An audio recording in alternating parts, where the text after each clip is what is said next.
Est-ce que vous allez toutes et tous très bien? Pour moi, je vais très bien.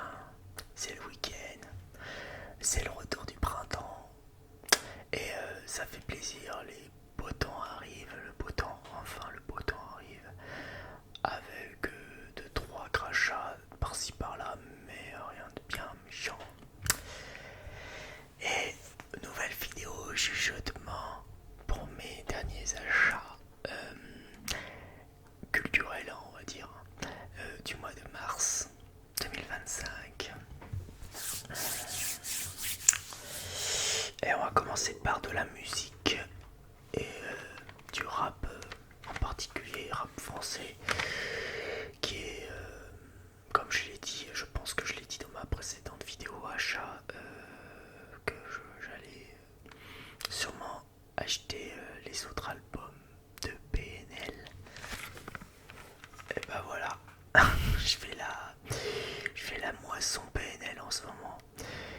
Pas parce que les deux frères se sont séparés officiellement.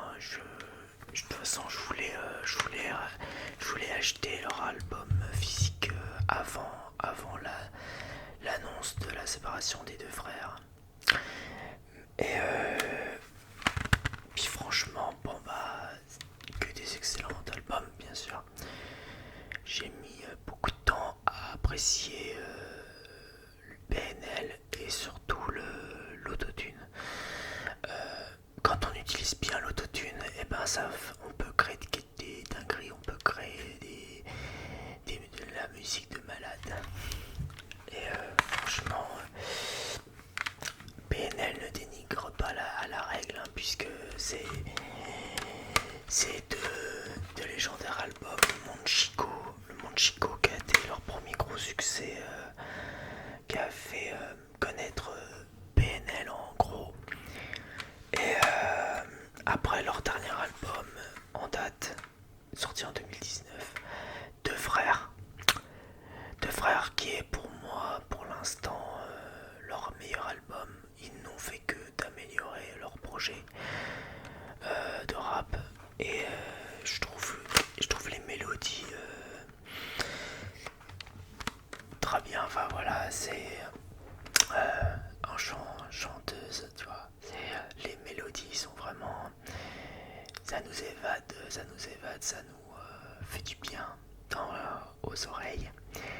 Et franchement, en fait, ce que j'ai apprécié surtout, c'est plus en matière de composition, de musique tout aussi variée, très mélodieux. Enfin, ce mélange rap underground, autotuné mais bien autotuné avec de la musique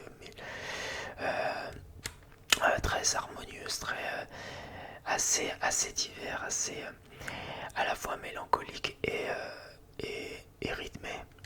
Et franchement, bah, chapeau PNL, parce que bon, après je crois qu'ils ont fini en apothéose, donc je pense que si c'est mieux pour eux d'arrêter, ben pour s'aventurer dans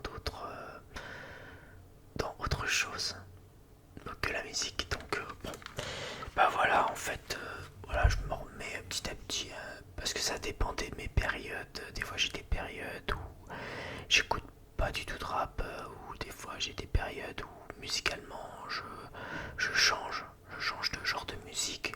Parfois je vais passer du rap à la pop, et parfois je vais écouter un peu de métal, je vais écouter un peu de tout. Et très varié, moi je suis très varié niveau culture musicale, je suis très varié, moi j'accepte, j'aime le rap, j'aime la pop, le rock, jusqu'au métal, tu vois. Il y a des sons que j'adore dans le métal. Après j'écoute pas tout, j'aime pas tout, c'est comme le rap, j'aime pas tout. Mais il y a un genre de rap, comme le genre de rap actuel, PNL, ben j'aime beaucoup. C'est encore très actualité, c'est encore très, je crois que des rappeurs comme les deux frères PNL, ils ont rien révolutionné révolutionné, ils ont juste redonné un coup de fraîcheur au rap français. C'est de ce qui manquait au rap français justement. Je crois ils ont réussi à créer déjà un des meilleurs clips de rap de tous les temps, rap français de tous les temps, si ce n'est le meilleur clip rap français de tous les temps. C'est-à-dire, vous savez très bien de quel clip je veux parler, c'est-à-dire ODD, franchement, mettre les deux frangins sur la haute, sur le toit de la Tour Eiffel, franchement, faut le faire. C'est le coup marketing, c'est le projet, le projet était vraiment grandiose que bah ils ont ils ont tout niqué quoi. Presque tout niqué. Enfin, ils ont mis un peu à l'amende un petit peu tous les rappeurs actuels, même si il y a encore des pépites dans le rap, mais faut les trouver. Donc voilà, vraiment je m'en lasse pas. On écoute de A à Z ces albums là, moi j'adore. Donc, voilà. Je pense que voilà. D'ailleurs, je voudrais faire peut-être un de ces quatre une vidéo spéciale rap français, savoir quel genre de rap français vous aimez. Et je vais vous montrer tous les albums physiques rap que j'ai. Voilà. Alors, et puis c'est pareil, hein, en matière de rap ou autre genre de musique, c'est très varié. Hein. Moi, j'aime autant le rap commercial que le rap underground, même si j'ai plus une faiblesse pour le rap mélancolique, comme font PNL ou autres rappeurs qui parlent de leur qui parlent des problèmes de société, enfin le rap conscient quoi. Moi je suis très friand de rap conscient, donc je suis voilà. Mais là PNL voilà c'est un parfait mélange entre rap conscient et rap underground, autotuné mais bien autotuné, bien mixé, bien composé avec de la bonne musique planante, voilà. Cherchez le mot d'ailleurs, musique bien planante qui nous fait un peu penser à autre chose, qui nous fait évader, nous fait voyager parfois. Ouais, bref, ce vent de fraîcheur nous a offert PNL, franchement c'était vraiment très sympa.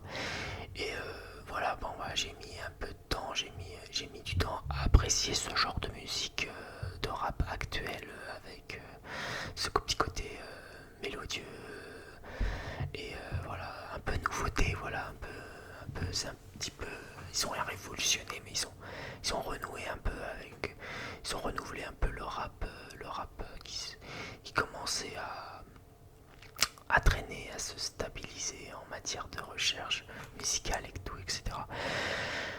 Après, il y a encore pas mal de rappeurs que j'aime bien, rappeurs, chanteurs, hein, parce qu'il y en a qui savent rapper comme ils savent bien chanter. Hein, voilà, bon, je vais pas parler de Soprano parce qu'on sait on sait que maintenant c'est devenu un chanteur de variété, mais déjà comme le rappeur Soprano qui est passé de rap à variété française entre guillemets, bah franchement faut le faire. Bah il a voilà, bah c'est un soprano, c'est un exemple, hein. Soprano c'est un exemple, et puis d'autres quoi. Bon bref, maintenant on a parlé de musique. Alors maintenant on va passer à un jeu PS4. Je me suis refait plaisir. J'ai fait une très grosse moisson ce mois-ci, hein, en ce mois de mars 2025. Il s'agit de Stray, qui à la base était un jeu PS5 et Stray au final ils l'ont sorti en version PS4 aussi. Donc encore une fois c'est un jeu cross-gen Stray. Donc on dirige un petit chat dans un futur, dans un univers cyberpunk d'après ce que j'ai compris. Il est encore sous blister, c'est-à-dire encore je n'ai pas encore joué à ce jeu parce que j'ai encore plein de jeux à finir, que je suis loin du compte, donc j'attendrai avant de l'essayer. Et pourquoi pas faire un let's let's play dessus en ASMR. Ce serait sympa. Il y a un jeu qui a été récompensé d'un Game Awards 2022. Bon, on va pas dire que l'année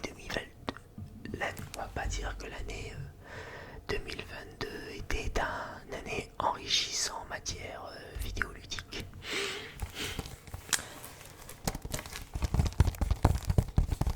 Donc voilà, c'était Strain.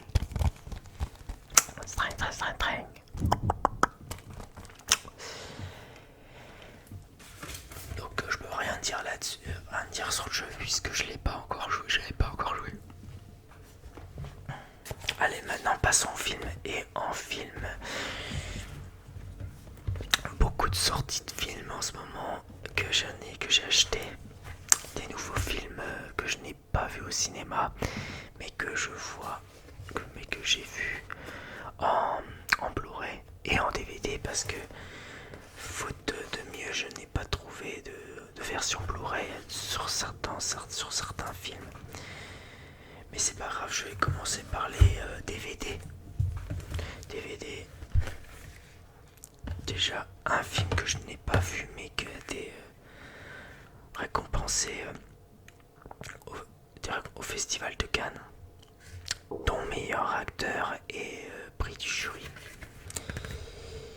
Il s'agit de l'histoire de Suleiman. Et j'ai vu beaucoup de retours j'ai vu beaucoup de points positifs, enfin dans les médias. Ça a été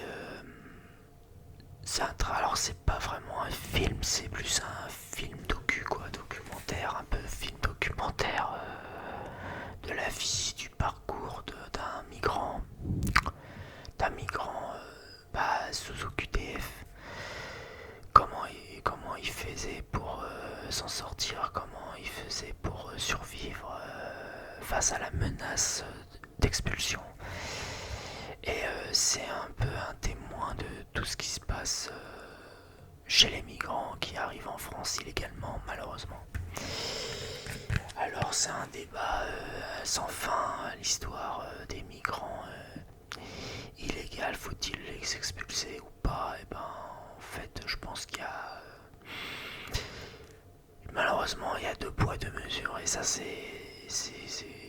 pour moi c'est complètement con. C'est pas équitable, c'est pas très égalitaire humainement parlant, donc je vais pas faire de politique là-dessus, je vais pas faire ni de polémique parce que ce n'est pas le but de la vidéo, on est là pour se détendre et de parler du film. Pour l'instant je l'ai pas encore regardé, donc je peux pas dire un avis honnête. En tout cas ça a l'air d'être très passionnant de voir la vie d'un migrant qui essaye de s'en sortir, qui essaye de s'intégrer dans la société, qui fait du Uber Eats et tout, qui devient livreur pour gagner un peu d'argent pour qu'il puisse vivre un peu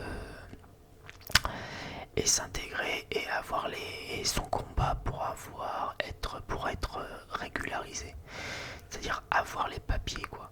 Donc en gros c'est l'histoire d'un migrant sans papier dont ça raconte le quotidien d'un des migrants qui s'appelle Suleiman. Et l'acteur s'appelle Abou Sangaré, donc qui apparemment après le succès du film, et le succès critique, si je peux dire, du film et des récompenses et tout, il a peut-être même avant les récompenses, ça y est, il a eu ses papiers pour s'intégrer tranquillement en France quoi, et pour qu'il puisse vivre dignement.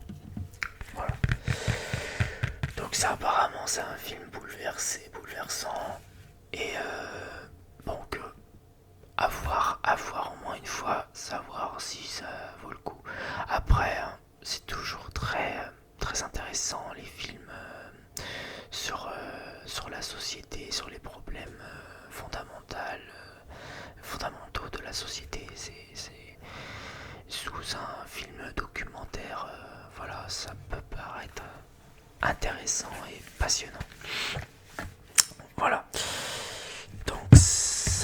l'histoire de Suleyman.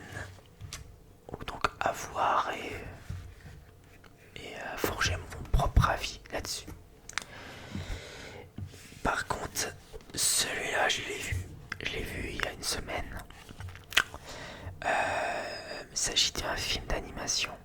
Un très beau film d'animation. Pareil, Festival de Cannes, qui a eu des prix au Festival d'Annecy. Donc le Festival d'Annecy, c'est le festival des films d'animation, pour célébrer les films d'animation. Voilà. Et surtout qu'on sait que Annecy, la ville d'Annecy, est réputée pour son école de films, des films d'animation et tout. Donc voilà. Et il s'agit de Flow. Voilà. Flow. Comme petit chat, le petit chat noir, gris foncé, je sais pas. Je vais vous lire le synopsis. Franchement, c'est un film d'animation très, très touchant, très, très bien réalisé, très poétique. Vraiment une très bonne ambiance. Très bonne ambiance. Il y a des animaux, il y a plein d'animaux. C'est des relations très. Des relations entre les animaux qui essayent de survivre d'une inondation. Donc voilà, bon bref, je n'en dis pas plus, je vais juste vous lire le synopsis. Un chat se réveille dans un univers envahi par l'eau, où toute vie humaine semble avoir disparu. Il trouve refuge sur un bateau avec un groupe d'autres animaux, mais s'entendre avec eux s'avère un défi encore plus grand que de surmonter sa peur de l'eau. Tous devront désormais apprendre à surmonter leurs différences et à s'adapter au nouveau monde qui s'impose à eux. Voilà. En plus, c'est présenté comme ça le derrière. En plus, belle pochette. L'animation, la réalisation est excellente. C'est vraiment une patte artistique vraiment très soignée, très colorée. On rentre vraiment dedans, quoi. Un choc esthétique, un rêve monumental, une odyssée spectaculaire et bouleversante, magnifique et époustouflant, le futur de l'animation. Donc Flow fait partie de ces animations de l'année 2024, quoi, de l'année dernière. Non, 2025, c'est marqué. Ah ouais, non, c'est 2024. Voilà. Donc, un des meilleurs films d'animation de l'année dernière. Flow. Et il n'y a pas de dialogue. Il n'y a aucun dialogue, c'est que par le langage des animaux. C'est que par leur propre langage, le langage des animaux. Donc des miaulements, donc pour le chat, des miaulements, pour les chiens, des aboiements, etc. Il n'y a pas, les animaux dans ce film d'animation ne parlent pas. C'est que à leur propre langage dans la vraie vie. Voilà. Et c'est vraiment immersif. C'est et aussi contemplatif.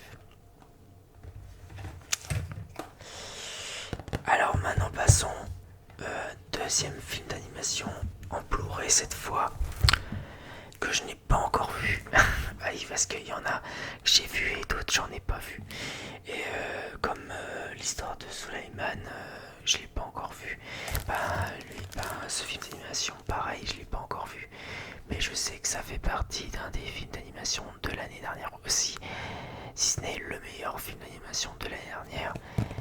Après Flow ou avant Flow, je sais pas comment les situer tous les deux. De toute façon, les de films d'animation, ils ont eu des récompenses, ils ont été meilleurs. Et là on passe à un film DreamWorks. Vous l'avez sûrement deviné de un des gros films de l'année dernière, le Robot Sauvage. Robot Sauvage en Blu-ray qui apparemment est aussi très émouvant. Et voilà, donc belle réalisation. Je vais vous dire le synopsis parce que déjà bon, je peux pas dire d'avis mon avis personnel puisque je l'ai pas encore vu, mais je doute bien que je vais adorer, que ça va peut-être me faire pleurer même, peut-être, parce qu'on m'a dit que c'était excellent, que c'était très émouvant sur les retours positifs du film. Alors, DreamWorks Animation présente une exclusivité, l'adaptation du roman illustré de Peter Brown, véritable phénomène littéraire, numéro 1 de la liste des meilleures ventes du New York Times. Le robot sauvage, The Wild Robot. Le robot sauvage suit l'incroyable épopée d'un robot, l'unité Rosum 7634 alias Rose, qui, après avoir fait naufrage sur une île déserte, doit apprendre à s'adapter à un environnement hostile en nouant petit à petit des relations avec les animaux de l'île. Il finit par adopter le petit d'une oie, un oiseau qui se retrouve orphelin.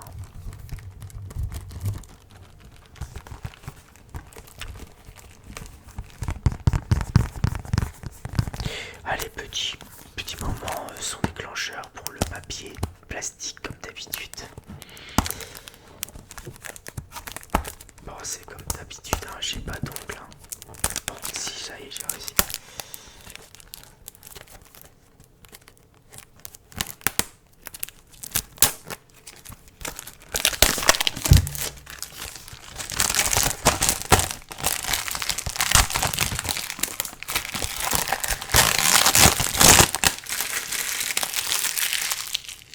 Voilà. Bon, je vais le mettre par terre parce que de toute façon je sais que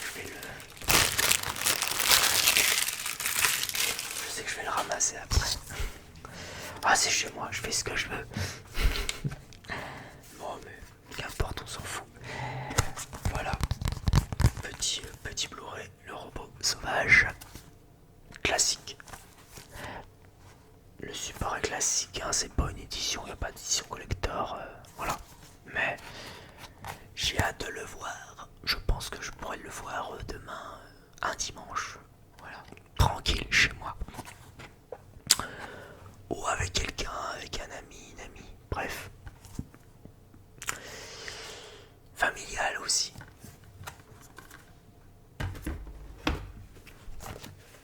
Voilà, maintenant on va passer aux deux derniers que j'ai vus. J'ai mal aux fesses. Que j'ai vu, que j'ai bien aimé. Les deux, je les ai bien aimés. Bon, j'ai pas sauté au plafond en criant ah, c'est des chefs-d'œuvre, c'est machin. Non, c'est deux excellents films que j'ai trouvé très bien, que je vais pas considérer comme des chefs-d'œuvre, mais surtout de très bons films. Voilà. Donc les deux sont bien. Les deux sont bien, les deux sont... comment dire, c'est deux genres de films différents. Un c'est un genre de comédie et l'autre une comédie dramatique, je dirais. Bref, je vous fais pas patienter plus longtemps. Le premier film qui a été récompensé par, il me semble, par un Oscar, je sais pas combien. Qui a été récompensé, en tout cas, c'était un film qui a été récompensé pensé aux derniers Oscars. Après, je suis pas les Oscars vraiment, je sais pas je connais même pas les résultats, mais je sais que ce film a eu au moins une récompense. Il s'agit de Anora. Alors, Anora, je vous lis le synopsis directement et après je vous dirai ce que j'ai pensé. Anora, jeune stripteaseuse de Brooklyn, se transforme en cendrillon des temps modernes lorsqu'elle rencontre le fils d'un oligarque russe. Sans réfléchir, elle l'épouse avec enthousiasme son prince charmant. Mais lorsque la nouvelle parvient en Russie, le conte de fées est vite menacé. Les parents du jeune homme partent pour New York avec à la ferme intention de faire annuler le mariage. Donc voilà. Alors c'est plutôt je dirais une comédie avec un début de film, début d'histoire un peu érotique. Parce que bon bah voilà, il y a des scènes des scènes de sexe, des scènes de parce que on verra des stripteaseuses en train de se trémousser sur scène et voilà donc on connaît quand on sait de quoi on parle, voilà. Voilà donc c'est il y a quelques scènes érotiques mais c'est surtout l'intérêt du film, c'est surtout la romance, la comédie, l'humour assez original proposé dans le film.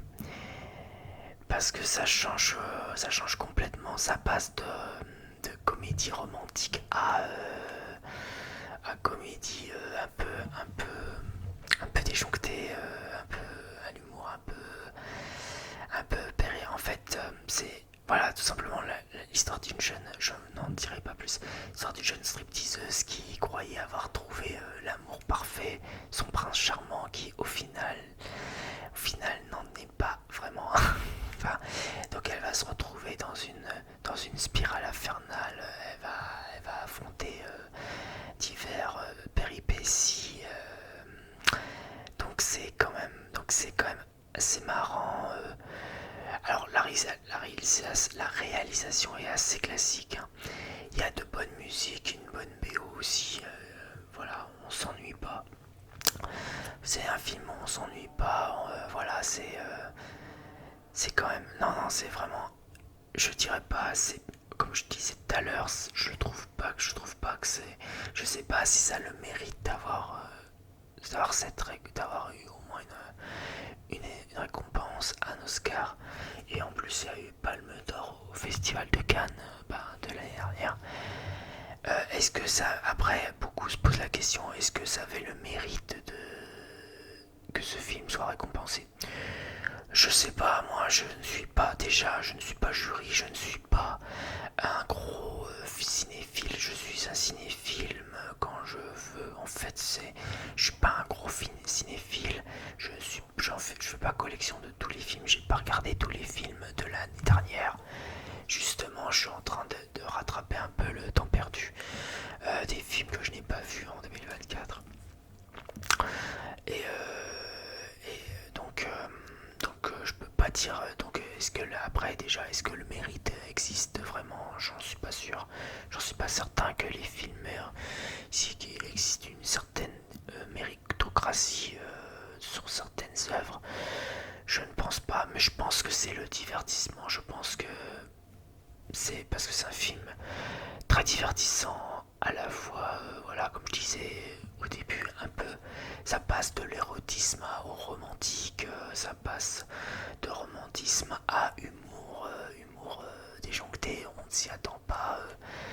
Bref, ça part en vrille en fait, au fil du film, ça part en vrille et tout.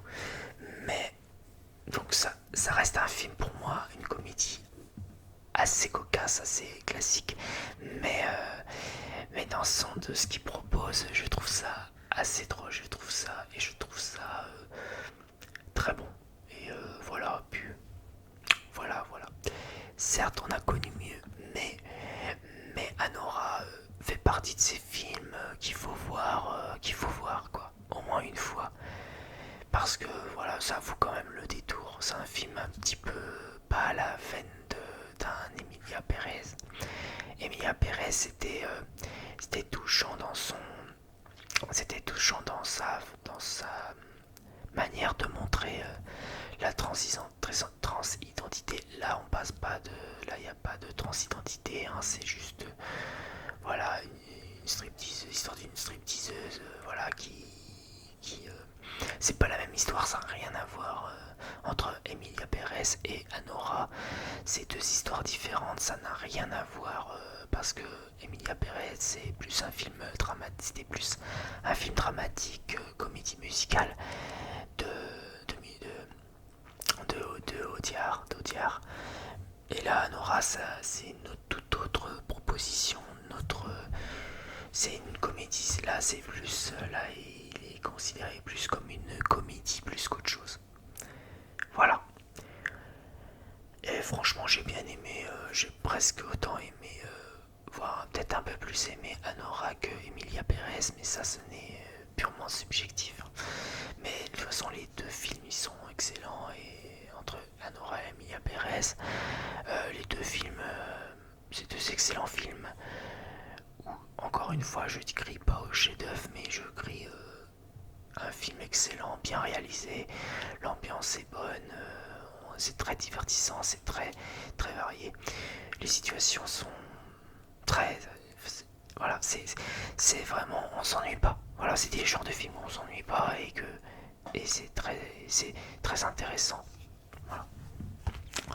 Donc Anora, excellent film que je vous recommande de regarder au moins une fois dans votre vie pour que vous fassiez votre propre opinion. Et voilà. Donc même si, donc malgré quelques polémiques, quelques controverses, franchement, il n'y a pas de quoi arrêter son plaisir de regarder des bons films au cinéma comme chez vous. Voilà.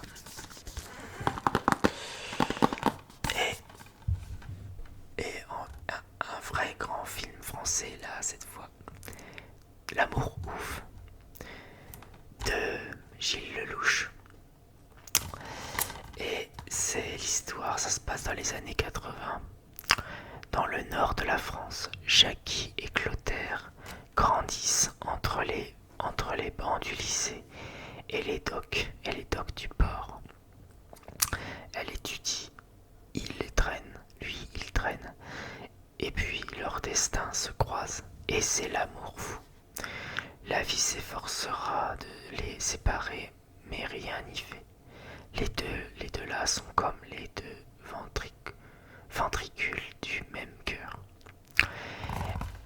Excellente comédie dramatique. Mon chat, c'est plus dramatique que comédie. Avec un bon paquet d'acteurs et d'actrices, de très bons acteurs, très bonnes actrices.